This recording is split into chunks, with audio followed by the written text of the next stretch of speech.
What's up, everybody? We are back with another video. Today we are doing my top 12 Dodges of all time. I was inspired to do this after doing my history of Dodge video, which I'll link down below. And I just thought about, well, we're talking history. What are, in my opinion, the most important or the best Dodges of all time? We have a list of 12. I wanted to do 8 for V8s, and then I felt I couldn't leave some of these off. And then I wanted to do 10 and link it to like the Viper V10. And then I was like, well, there's more. So we got 12 today. And they could range from just an important part of Dodge's history all the way to just an absolutely insane nuts car.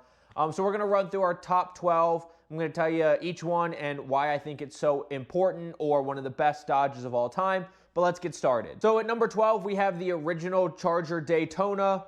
The Daytona was a homologation special for NASCAR. They wanted to put the big wings and the nose cones on their NASCARs. But for NASCAR, you had to sell whatever you were racing, which is why it was stock car racing. And this car at first did not sell very well, but now it's considered an icon of the muscle era. They're worth a lot of money. You could get a 426 Hemi in it. And I just think it's a really special Dodge. It's not necessarily super important to Dodge's history overall, but it's easily one of the most special and now one of the most coveted Dodges of all time, and it had to be somewhere on this list. At number 11, in a somewhat similar vein, we have the Demon 170. This doesn't in itself represent a super important part of Dodge's history, but it is the most insane Dodge of all time. Obviously, the Challenger Demon was insane in itself. You could get the Demon box that had skinnies in it and all these tools, and you could get special glasses to drink out of, and passenger seat was an option, and it was an insane drag car that was street legal, something that we have never really seen before. And then the Demon 170 kicked it up another notch, and when you use E85, you get over 1,000 horsepower, plus all the Demon goodies, and it marks the most insane muscle car ever and easily the most insane Dodge ever, and it had to be somewhere on this list. But since it's not that historically important, it's number 11 on this list. At number 10, we have the Ram SRT 10, which is once again a somewhat similar proposition where this isn't necessarily the most important model, but it's just an insane model. The Ram SRT 10 was Ford's answer to the Lightning, and it was one of the first insane performance trucks. We had performance trucks before. Dodge's Little Red Express way back in the 50s was insane for its time.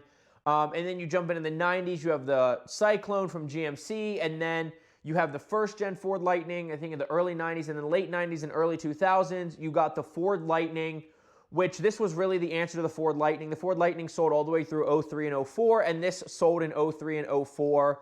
The Ford Lightning was that supercharged V8, and at the end of its run, it got like 380-ish horsepower. So Dodge, to answer that, they took the Viper's SRT 10, 10-cylinder V10, stuck it in the Ram 1500, and if you could get a quad cab, but you could only get an automatic, but you could get a regular cab with 2 doors like the Lightning, and you could get a 500-ish horsepower manual V10 2-door pickup truck. It's just absolutely insane. And even though Demon 170 is insane and the Charger Daytona is insane, when you think about a truck, you don't think performance V10. Ford has had its Triton V10 before, but a manual V10 2-door pickup truck is one of the most insane vehicles maybe ever, so it's got to be on this list. At number 9, we once again have a Ram. This time it's the second generation Ram, debuted in 1994. This was very important in Dodge's history. We're starting to get more into important parts of Dodge's history. And so back in the 80s, Dodge had a bad reputation. Towards the end of the 70s, they became boring because of the fuel crisis. And then in the 80s, they went to all front-wheel drive, and they were losing their reputation. And then the 90s changed things. We have another car way higher on this list that really helped kick off things to really change Dodge's image. But the Ram was huge in 1994. It went away from the boxy, squared-off, angular styling that we were so used to with pickup trucks in America and went for a more rounded, modern design, and it sold like crazy, and it changed truck design. It helped save Ram in the 90s when they were starting to struggle a little bit again. It was a very important car to save Ram and really change the truck industry and how people think of designing trucks to make them more fit into regular people's lifestyle and not just look like a truck that belongs on a farm, and just changing the truck industry in a way and helping save Ram Dodge made it really important. At number 8, we have the 2005 Magnum. I wish they continued making the Magnum after this generation because wagons are cool, but it was the first Hemi V8 since they stopped making the Hemis decades earlier. It was the first rear-wheel drive. It was the first rear-wheel drive V8 Chrysler product in over 2 decades, going on 3 decades at that point. And so it just kind of signified Dodge's going back to like their muscle car performance roots, despite the fact that the car that I haven't revealed but mentioned is way higher on this list being a performance car and having some other performance cars through the time. Bringing back the Hemi name, which this did, and it did come out the year before the return of the Charger. So brought back rear-wheel drive and the Hemi name to Dodge's cars. So that's super important. Plus, fast wagon, always cool. At number 7, we have the original Challenger. Now, the Challenger has become more iconic in the last couple decades with the re-release of the Charger and the Challenger in the 2000s. And as the Challenger got the Hellcat and the Red Eye, and it got trims before the Charger did, and it got a Demon and a Demon 170, which the Charger didn't get the Demon trims. And none of this happens if the original Challenger doesn't come out. It's one of the most iconic cars from the 60s, 70s era because it came out in 1970. It was Dodge's Answer the Pony car and is arguably top 2 most important namesakes in all of Dodge's history, so it definitely had to be on this list. At number 6, we're cheating here a little bit because it's not just one model, but it's just the Hellcats. Really, it's the Hellcat engine, which started with the Challenger and the Charger in 2015. But then it just became Hellcat everything. You know, it came in the Durango. That engine came in the Trackhawk. Obviously, the 2 Hellcats. Then you got Hellcat Red Eyes. And this was a whole nother level for affordable performance, right? Affordable, because they've always been expensive cars. But this was affordable, insane performance. This was the muscle car at its peak. And it really became Hellcat everything because we even got, I forgot to mention the TRX. I mean, they just wanted to put it in everything. And it became a huge part of Dodge's identity in the late 2010s and into the early 2020s.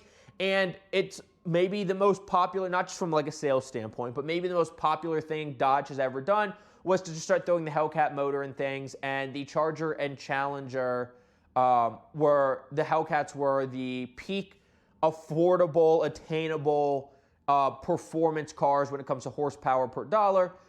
And just insane cars. You could maybe argue that this should be at a worse spot on the list, but the Hellcat engine and the badge and everything's just so iconic. I put this at number 6. So moving on after this is really going to be getting to like historical importance. So at number 5, we have the Dodge Grand Caravan, the original that premiered in the 80s. I think it was in 1984. It's in my History of Dodge video, which I linked below. But Lee Iacocca was at Ford at one point, and he wanted Ford to make a minivan, which wasn't really a thing at that time. They had big passenger vans and they had work vans, but they didn't have minivans. And the Grand Caravan was a minivan based on the S platform, which was a stretched out version of the famous Chrysler K platform. And at a time where Dodge was struggling, didn't really have an identity, the Grand Caravan sold like crazy and saved Dodge. And so it's not only important because it saved Dodge, but it also birthed the minivan segment, which there's still some minivans out there, but from that point in the 80s all the way probably to the mid to late 2010s and into the early 2020s, minivans were a huge segment. You know, if you're a millennial or a older Gen Z or a younger Gen X, one of your parents or a bunch of your friends' parents definitely had minivans. They took over before SUVs and crossovers really did, and the Grand Caravan spawned that segment in the car world. So at number 2, we have the 2nd Gen Coronet, which in 1953 got the Red Ram Hemi. The Hemi for Chrysler was in 1951 it started, where they had the Power Dome, and then a couple years later, Dodge got their own version called the Red Ram Hemi. And this is just on here because the 2nd Gen Coronet in 1953, it is not a highly coveted car among people nowadays. Back in the day, it somewhat was, with some older generations, old Gen X, boomers, the greatest generation. Those people love the Coronets. But the Coronet introduced the Hemi into the Dodge nomenclature and into the Dodge world. And, one of the biggest problems people have with the new Charger is there's no V8, which would be named the Hemi. We still see the Hemi in the Ram, even though they put out the RHO, which has insane performance. People want the Hemis. The Hemi is iconic for so many different reasons, and the 2nd Gen Coronet introduced that into the world of Dodge. Number 3, we have the 1992 Viper, the original Viper, a Widowmaker if there ever was one. And this car helped turn around Dodge's reputation. Like I said, after the late 70s, they all had bad cars, like so much of the car industry. In the 80s, they were all front-wheel drive, focused on fuel economy and some features, but not really performance. But they wanted to change that, and in 1992, they introduced the first-gen Viper, and they wanted to show that Dodge was going to be a fun brand, and they did just that. And later, that led to the SRT4 Neon, all of the SRTs, in the 2000s and 2010s and now into the 2020s. That really spawned Dodge back as a fun, crazy performance brand and really helped change their reputation and help them regain popularity after they struggled through the 70s and 80s.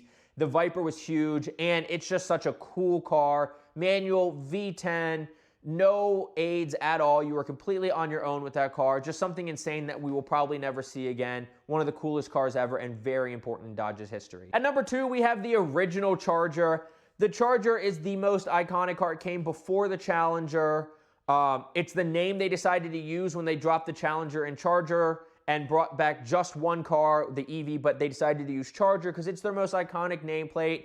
I think that's hard to argue, and it's the true muscle car. The Challenger back in 1970 was a pony car, but in 1966, the Charger was a true muscle car with its fastback design, its big, loud V8, its big body. It was a true muscle car, and it took Dodge out of where they were in the 10s and 20s and 30s and 40s and 50s as just regular consumer cars, and then like, we got some muscle, and then Dodge went on for the next almost decade making just performance cars, and that's what they really want to do is make performance car after performance car. Even when the Charger started moving towards luxury in the early to mid 70s, it still had a lot of performance. And the Charger is the most iconic nameplate. It was, their first muscle car. They brought it back right after the Magnum. They carried it all the way through. They canceled the Challenger and Charger, brought the Charger name back and not the Challenger, despite it being 2 doors with the EV initially. We're just now getting 4 doors. The Charger, in my opinion, is probably the most iconic name, the most iconic model, and just the most iconic part of Dodge of all time. But I couldn't put it at number 1. And that's because at number 1, we have the Dodge 3035 that came out in 1919, 1920. This is the original Dodge. It sold like crazy. It solidified the Dodge Brothers Motor Company, that they would exist. They would make cars. They would not go bankrupt. It is Dodge. Without the 3035, we may not have all of the cars on this list. It's the first car, and it was a huge success. If it was a huge failure and they somehow survived, it probably would still be on this list, but it might have been number 12 or be off this list altogether. But at first, it was a huge success. It was revolutionary at the time. You should go watch my history on Dodge where we talk about it a little more. But it had more power than the Model T, which was its competitor. It had a steel chassis and steel panels, where before it was wood under steel panels on other cars. It had 12-volt architecture decades before that became the standard.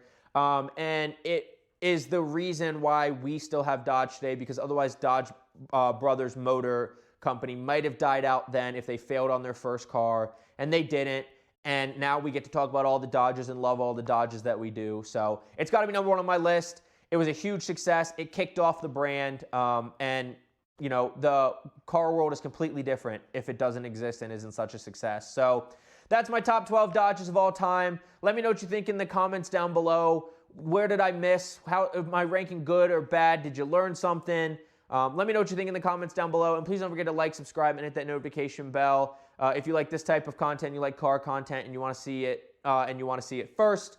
But thank you so much for watching. I will see you in the next video. Have a good day. Bye.